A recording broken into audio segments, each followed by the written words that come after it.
오늘 우리 이런교회 되게 하소서 네 번째 시간입니다. 부르심의 소망이 있는 교회라는 제목으로 하나님 말씀 선포하겠습니다. 우리가 많이 듣는 말 중에 지식과 지혜가 다르다라는 말이 있죠. 지식과 지혜는 그냥 비슷한 말이거든요. 우리가 쉽게 생각할 때는 지식이나 지혜나 같은 말처럼 우리가 생각할 수도 있는데 좀 다르죠. 지식은 뭐냐면 정보입니다.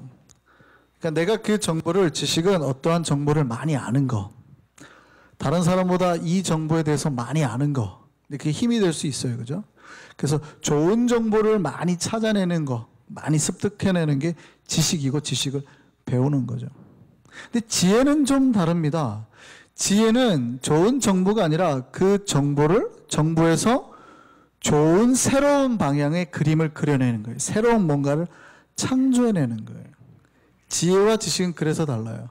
그러니까 지식은 뭐냐면 이 소고기가 가지고 있는 단백질 양이 얼마고 2g이면 이 정도 g이면은 사람에게 얼마만큼 흡수되면 어떤 효과가, 이게 지식이에요. 지식.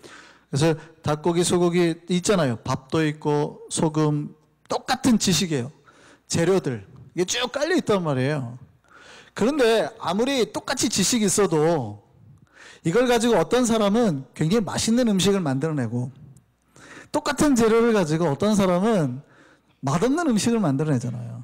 그러니까 지식은 정보기 때문에 요 똑같은 재료인데, 지혜는 뭐냐면 이 재료를 가지고 지식 속에서 새로운 뭔가를 창출해내는 것, 새로운 맛을 뽑아내고 새로운 없던 것을 만들어내는 것, 이게 지혜예요.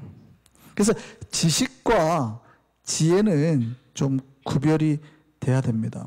지식은 뭐냐면 딱 현재예요. 뭔가를 빨리 파악하고 분석해내는 힘. 그러니까 지금 바로 내 삶을 계산해서 얻어지는 거예요.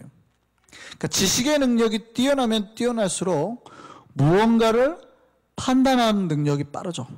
빨리 계산해내니까.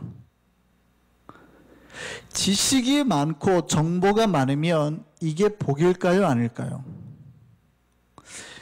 이게 좋을 수도 있고 나쁠 수도 있어요. 뭐냐면 정보를 빨리 알고 정보가 빨리 계산이 되면 그만큼 할 수 있는 가능성들이 많아지니까 더 큰 희망이 생기는 거예요. 근데 어느 순간 그 지식이 내가 이제 이거를 할 수 없다라는 판단을 딱 하게 만들어버리면 오히려 그 지식은 우리를 포기하고 절망하게 만들어버립니다. 내가 더 이상 할 수 없는 거네. 그러니까 현실의 삶이, 야, 내가 이 정도를 가지고 뭘 할 수 있다라고 판단이 되는 지식이 판단을 시키면 굉장히 희망적이지만, 현실이, 와, 이제 나는 끝이네. 내 이 약한 몸으로 뭘 할 수 있겠어? 내가 가진 이 돈으로 뭘 할 수 있겠어? 내가 가진 능력으로 더 이상 아무것도 할 수 없다. 이 현실에서 내가 아무것도 할 수 없다라는 판단이 딱 되는 거예요. 말도 안 돼. 외국인에 뭣도 없어. 이것도 없어. 아무리 계산해봐도 현실이 다 안 되는 거예요. 그러니까 빨리 머리가 좋은 사람들 빨리빨리 파악하잖아요. 근데 그렇게 빨리 지식을 판단하는 순간 현실이 더 이상 가망이 없다고 생각하면 그 지식은 나를 어떻게 만들어요? 포기하게 만들고 절망하게 만든다는 거예요. 그러니까 지식이 많다고 해서 다 좋은 게 아니라는 거예요. 지식을 많이 알면 알수록 절망에 빠뜨릴 수도 있어요. 그래서 한국 속담에 그런 말 있죠. 모르는 게 약이다.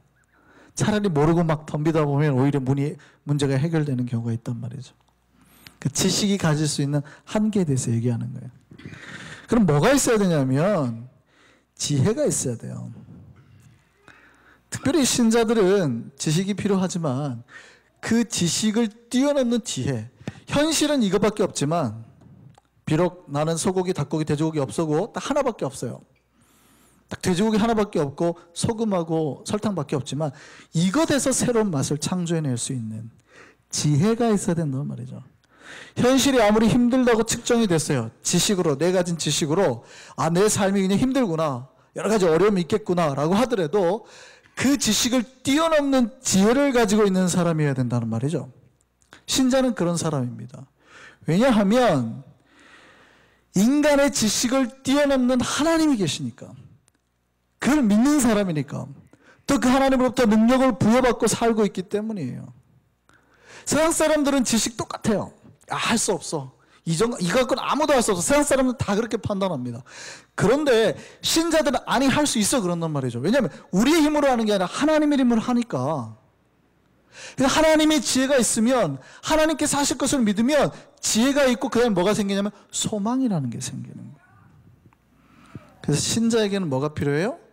지식도 중요하지만 그 지식을 정말 아름답게 만들어서 사용해낼 수 있는 지혜가 필요하다는 거예요. 지식과 지혜가 어떻게 다른지 좀 이해하셨습니까? 좀 더 확인시켜 드리려고 제가 그 말씀, 다시 이 얘기를 한번 드릴게요. 똑똑이와 똘똘이가 있어요. 똑똑이는 공부를 엄청 잘해요. 반에서 1등 하는 친구. 아주 공부를 잘합니다. 계산 능력이 아주 빨라요. 그런데 똘똘이는 동네에서 소문난 개구장이고 사실은 말썽꾸러기입니다. 이 친구가 둘이 산에 갔어요. 산에 갔는데 호랑이를 만난 겁니다. 저 250m 뒤에서 호랑이가 있는 거예요. 근데 호랑이가 딱 보니까 50km 속도로 한 35마일 이상 되는 막 달려오는 거예요. 그러니까 똑똑이가 보고 계산하는 거예요. 야, 저기 거리에서 제가 저 속도로 오니까 딱 보니까 얘는 계산이 나오는 거죠. 17초 88이면 도착하겠네. 그러면 내가 아무리 달려가더라도 호랑이가 나를 잡아먹겠구나. 그러니까 지식은 굉장히 똑똑해요. 현실의 상황을 빨리 파악했단 말이죠. 근데 내가 이걸 극복할 수 없다고 하니까 이 지식이 뭐 하게 만들어요? 절망하게 만들어. 아, 이제 나는 죽었구나. 아무것도 못하는 거예요. 나는 할 수 있는 게 없구나. 딱 손을 놔버려요. 그 순간 갑자기 똘똘이가 그렇게 다급한 순간에 자기 신발끈을 묶는 거예요. 그러니까 똑똑이가 보고 뭐라고 하는 거죠. 야, 이 멍청한 놈아, 네가 뛰어봤자 뭐 어떻게 호랑이보다 빠를 수 있어. 그때 똘똘이가 그러는 거죠. 씩 웃으면서. 아니, 나는 너보다만 빨리 뛰면 돼.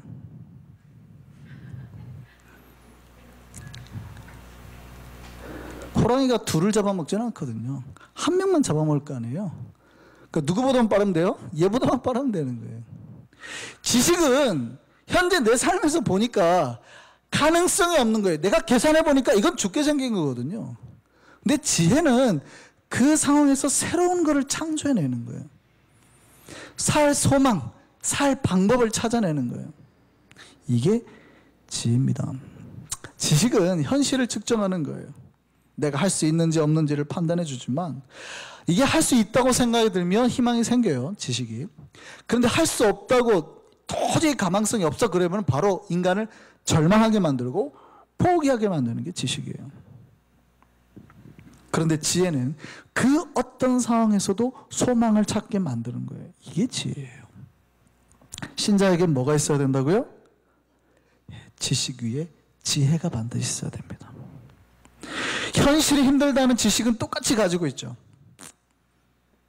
심지어 호랑이가 달려오는 죽음 앞에 있는 현실, 내가 죽을 수밖에 없구나 지금 당장 이제 라는 인식은 똑같이 가지고 있어요. 근데 누군가는 절망하는 거예요. 아, 나는 죽었구나, 손 놔야지. 근데 신자는 그 순간에서도 포기하지 않는다고요. 소망을 가지는 겁니다. 그 고난을 이겨낸 지혜가 있습니다. 그 이유는 우리를 불러서 일하게 하신 하나님이 있다는 걸 믿으니까, 그 하나님을 믿는 소망이 있기 때문입니다. 내 힘으로는 할 수 없지만 반드시 하나님은 하실 수 있다. 그 소망이 있기 때문에 내 지식으로 현실을 봐서는 할 수 없는 것 같은데 하나님께서는 하시게 할 거거든요. 신자들은 하나님께 소망을 둔 사람입니다. 그러니까 우리는 하나님께 이렇게 보이지 않는 끈이 묶여 있는 사람들이에요. 하나님께. 그러니 어떠한 요동에도 흔들리지 않는 거죠. 여러분, 그 항구에 가보면 도크에 그 폴 하나씩 있죠. 좀 작은 폴.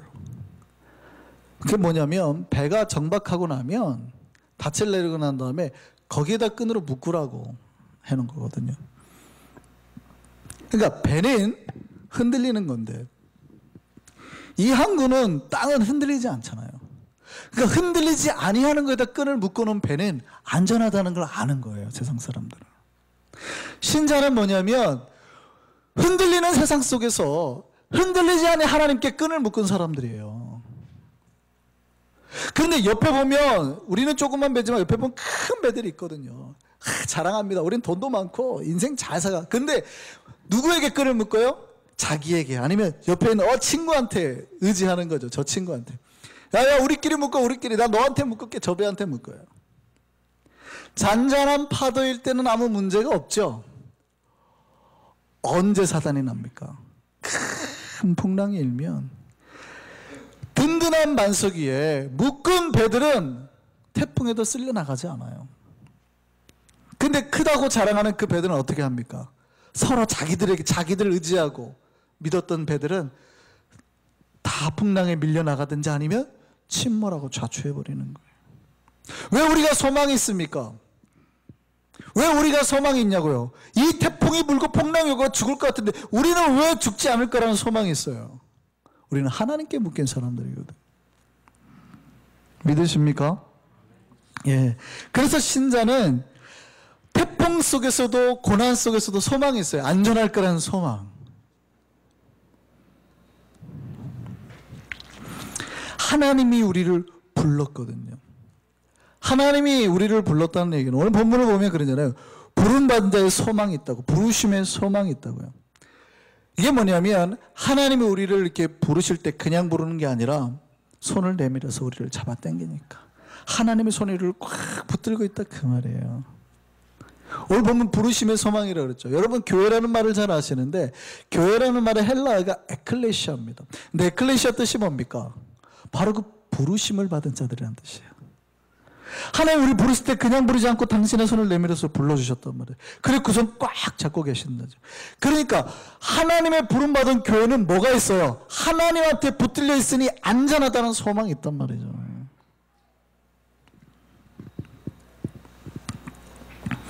그 소망, 그 소명이 있는 걸 소명을 영어로 컬링이라고도 보케이션이라고도 하죠. 그 소명이 있는 자들은 소망이 있다는 얘기예요.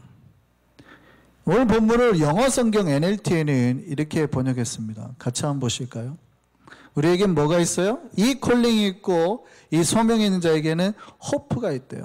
그것도 안전하고 신뢰할 만한 확신한 희망이 있대요. 소망의 미래가 있다는 얘기죠. 같이 한번 보겠습니다.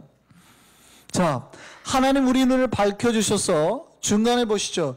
You can understand 그러죠. The confident hope. 그러니까 하나님이 부르신 자들에게 called 받은 백성에게 주신 하나님의 확실한 약속. 그 확실한 희망이 있단 말이에요. 눈이 밝아진 자는 그 확실한 희망을 볼 것이다. 그 얘기입니다.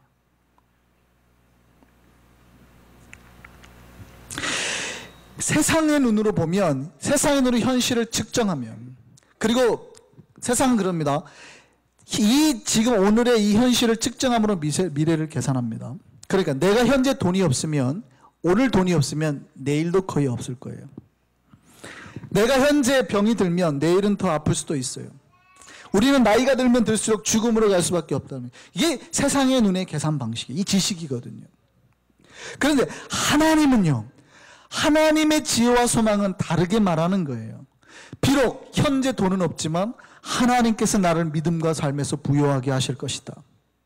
주님께서는 그 어떤 병도 치유할 것이다. 내 육신은 죽을지 모르지만 몸은 다시 부활할 거고 영성할 소망을 가진다. 이게 하나님의 손 붙들고 있는 부름받은 백성들이 가지는 소망이거든요. 세상 사람들은 그 지식도 없잖아요. 세상 사람은 그 지혜가 없다고요. 하나님을 모르니까, 하나님을 믿지 않으니까.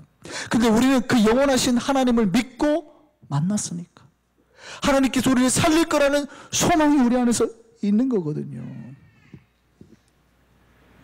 신자는 그 지혜와 소망을 가진 자입니다. 저와 여러분에게 그 지혜와 소망이 있기를 바랍니다.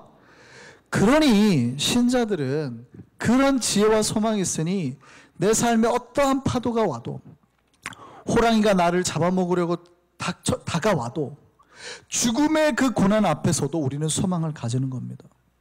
환난과 죽음의 고통 앞에서도 우리는 구원받고 살아날 거라는 소망을 가지는 겁니다. 그리고 흔들리지 아니하는 겁니다. 우리는 하나님께 묶여 있으니까. 우리의 지식을 가지고, 세상의 지식을 가지고 현실을 보면 암울할 수 있어요. 저거 죽었구나 라고 판단할 수 있단 말이죠. 그러나 그 고통 속에서도 소망을 가지고 하나님께서 우리를 보고 계시다는 믿음, 하나님께서 우리와 함께 계시다는 믿음 가운데, 하나님 나를 구원할 거라는 믿음 가운데 우리가 소망을 가질 수 있단 말입니다. 구약의 선지자 중에 요나라는 사람이 있습니다. 하나님께서 니느웨로 가가지고 말씀을 전하라고 했어요. 니느웨가 어디냐면, 그러니까 현재 이스라엘 땅에서 니느웨가 어디냐면 이란 이라크예요. 이란 이라크. 그러니까 이라크 북부 지역. 육지로 가야 될 거 아니에요. 이렇게 티그리스 유프라테스 강을 따라서 올라갔다 이렇게 쭉 가야 될 거라고요. 근데 요나가 가기 싫어가지고 어디로 갔어요? 지중해 배를 타고, 배 타고 다시스 스페인 지역으로, 이 지중해 끝에 여기로 도망간 거예요. 정반대로. 하나님 분명히 여기 대륙으로 가서 전하라고 그랬는데 요나가 배를 타고 땅 끝으로, 당시에 유대인들이 생각하는 땅 끝으로 도망간 거였습니다. 근데 하나님이 요나가 탄 배에 폭풍이 일어나게 만들죠.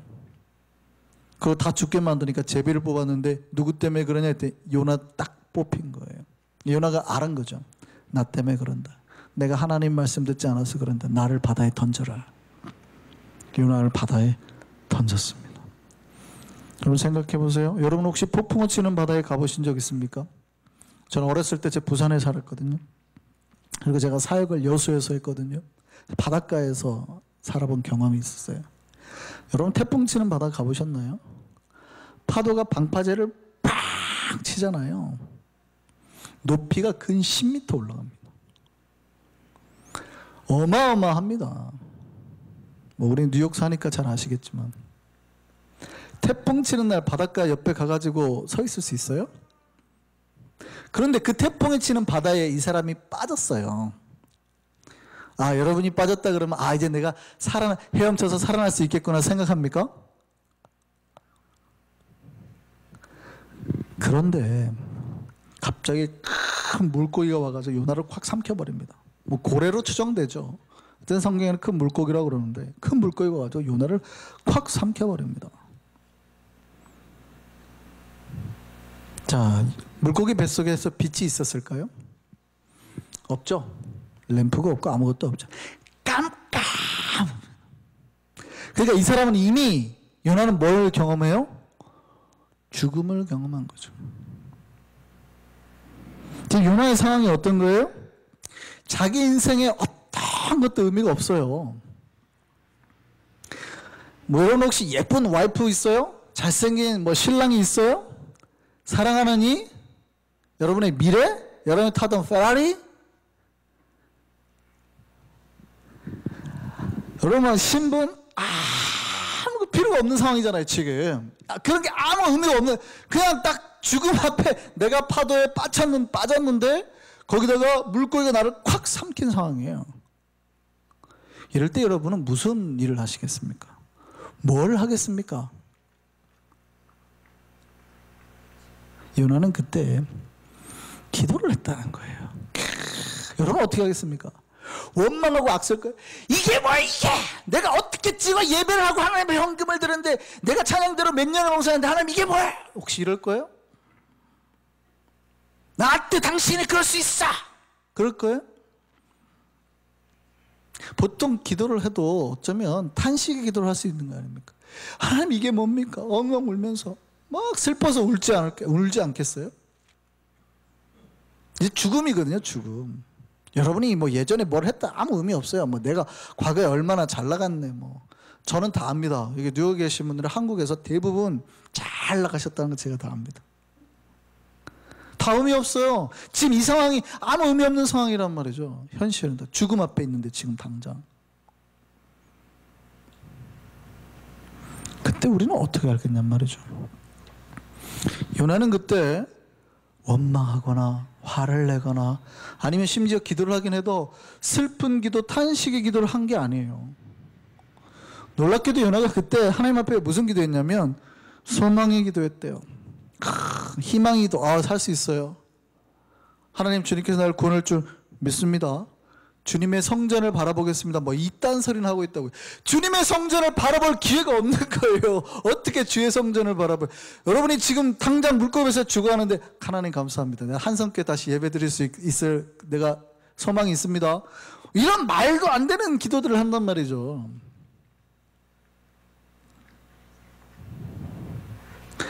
구원은 하나님께 속해 있으니 살려줄 걸 믿습니다. 감사합니다. 이런 기도 한단 말이에요, 요나가. 왜요?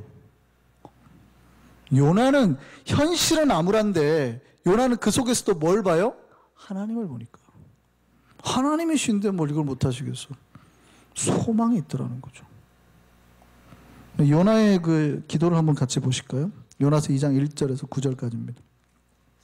같이 한번 보겠습니다. 요나가 물고기 뱃속에서 그의 하나님 여호와께 기도하여 이르되 내가 받는 고난으로 말미암아 여호와께 불러하랬더니 주께서 내게 대답하셨고 내가 스올의 뱃속, 스올이라는 거는 지옥을 말하는 거잖아요. 그러니까 이미 자기는 지옥에 있다는 거예요. 내가 스올의 뱃속에서 부르셨더니 주께서 내 음성을 들으셨나이다. 자, 이제 현실을 보시죠. 요나의 지식으로 판단되는 요나의 상황이 이거예요. 주께서 나를 깊음 속 바다 가운데 던졌으므로 큰 물이 나를 둘렀고 주의 파도와 큰 물결이 다 내 위에 덮쳤습니다. 현실은 파도가 나를 휩쓸고 있는 상황이에요. 그런데 나는 이렇게 말합니다. 내가 주의 목전에서 쫓겨났을지라도 다시 주의 성전을 바라보겠습니다. 이런 기도가 나오냐고요. 그런데요, 또다시 현실을 보시죠. 물이 내 몸만 아니라 나의 영혼까지 둘러쌌대요. 깊음이 내 깊은 속에까지, 바다풀이 내 머리를 감싸. 그러니까 내 생각이나 내 마음이나 내 영혼까지 다 놀라운 공포 속에 다 싸잡혀 있다는 얘기예요. 몸뿐만 아니라 마음도 이미 공포가 가득 찼다는 얘기예요.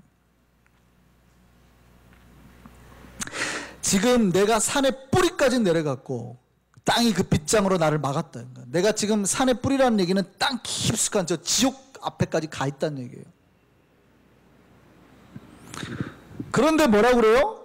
나의 하나님 여호와여 주께서 내 생명을 구덩이에서 건지셨나이다. 아직 구원 안 받았거든요. 물고기 뱃속에 있거든요. 이미 자기는 건짐 받았다고 고백하는 거예요. 내 영혼이 내 속에서 피곤할 때 내가 여호와를 생각했더니 내 기도가 주께 이르렀사하며 주의 성전에 미쳤나이다. 거짓되고 헛된 것을 숭상하는 모든 자는 자기에게 베푸는 은혜를 버렸사오나. 그 다음에 한번 보시죠. 나는 감사하는 목소리로 주께 제사드리며 나의 소원을 주께 갚겠나이다. 뭐라고 그래요? 그 다음에 구원은 여호와께 속하였나이다. 걱정 안 합니다. 하나님, 지금 내가 죽을 것 같지만, 영혼도 죽을 것 같지만 하나님 걱정 안 합니다. 구원은 하나님께 있으니까. 바다에 빠진 사람이 물고기가 삼켰는데 뭐라고 그래요? 구원은 하나님께 있습니다. 걱정 안 합니다. 미친 거죠. 우리가 예수 믿고 미치려면 이 정도는 미쳐야 돼요. 세상 사람들 미쳤다는 손가락질 받지 말고, 저 미쳐서 교회 저렇게 다닌다는 얘기 듣지 말고, 미치려면 요렇게 신앙이 미쳐야 된다고요. 내 삶의 최악의 순간에서도 나는 하나님 믿습니다.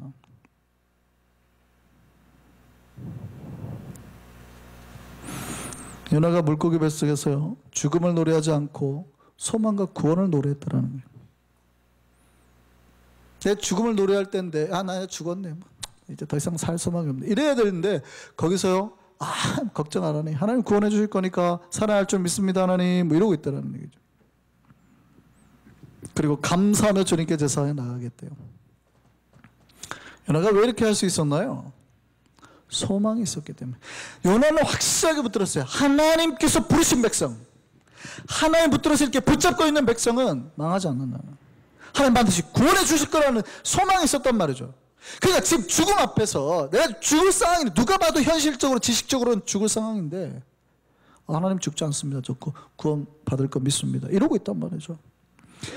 그랬더니 하나님이 그 기도 안 들어주시겠냐고요. 누가 보세요. 물고기 뱃속에서 하나님 걱정 안 합니다 라고 하는 기도를 하나님 안 들어주시겠냐고요. 하나님 보기엔 미치겠죠. 이놈이 보통 놈이 아니네.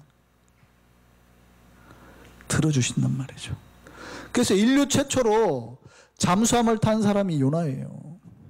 3일 동안 물속을 헤매고 다니다가 하나님이 바다 끝을 도망간 애를 잡아가지고 어떻게 해요? 다시 그 이라크 지역 가도록 뱉어내서 물 위로 뱉어냈잖아요. 사람이 녹지 않고 죽지 않고 물고기 뱃속에 잠수함을 탄 최초의 인류의 사람이 요나란 말이죠.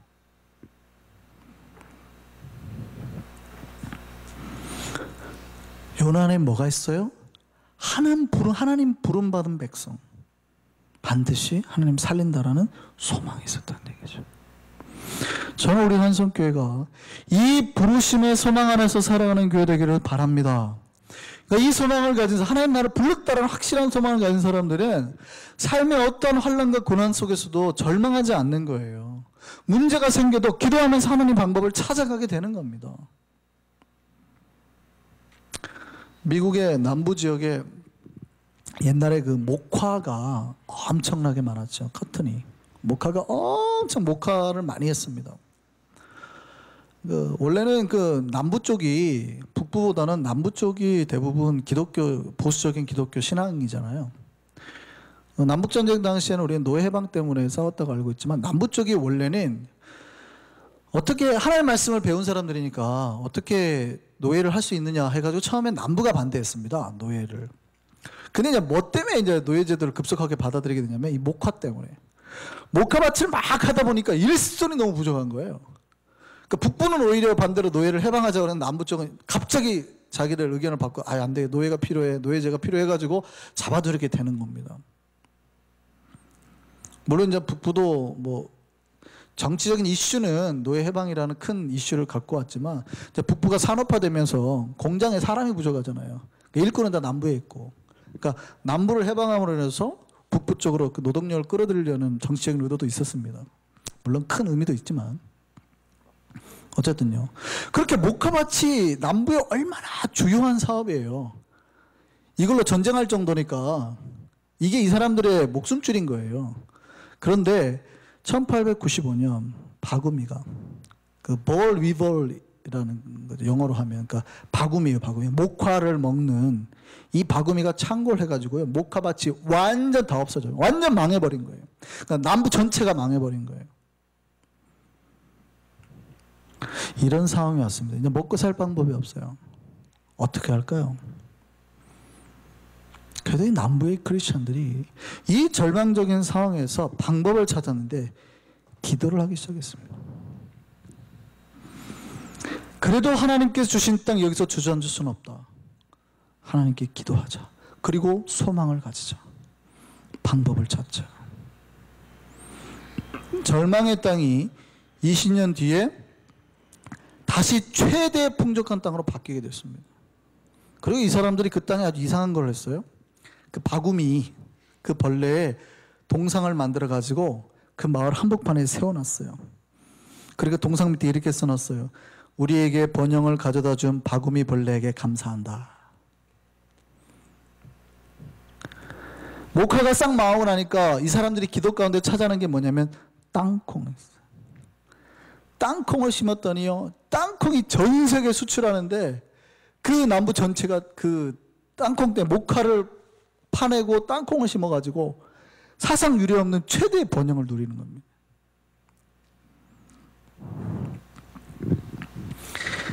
자연재해로 인해서 저주받은 땅 같았는데 하나님이 주신 거룩한 땅이라고 믿고 약속의 땅이라고 믿고 그들이 기도 가운데서 소망을 가지고 했더니 하나님 뭘로 바꿔요? 복의 땅으로 바꾸시더라. 사실은 그 땅에 바구미 동상을 세울 게 아니라 하나님께 영광을 돌리는 교회를 더 지었어야겠죠. 신자들은 뭐가 있어야 돼요? 부르심의 소망이 있는 사람. 그러니까 내 삶에 어떠한 문제가 와도 하나님을 믿으면, 하나님께 기도하면 반드시 하나님이 어떻게 해요? 해결책을, 새로운 창조적인 아이디어를 내서 우리를 살릴 것이다. 그 소망이 있는 사람들이 신자들이란 말이죠. 저는 우리 한성교회가 이 소망을 품고 나아가는 교회 되기를 바랍니다. 하나님께서 부르신 자들에게는 그 은혜와 지혜가 있어요. 그 은혜를 품고 지혜를 받아서 그 어떠한 어려움 속에서도 함께 기도 가운데 합력해서 나아가는, 저 소망을 향해 나아가는 믿음의 형제자매 되는 저와 여러분 되기를 바랍니다. 찬양하시겠습니다.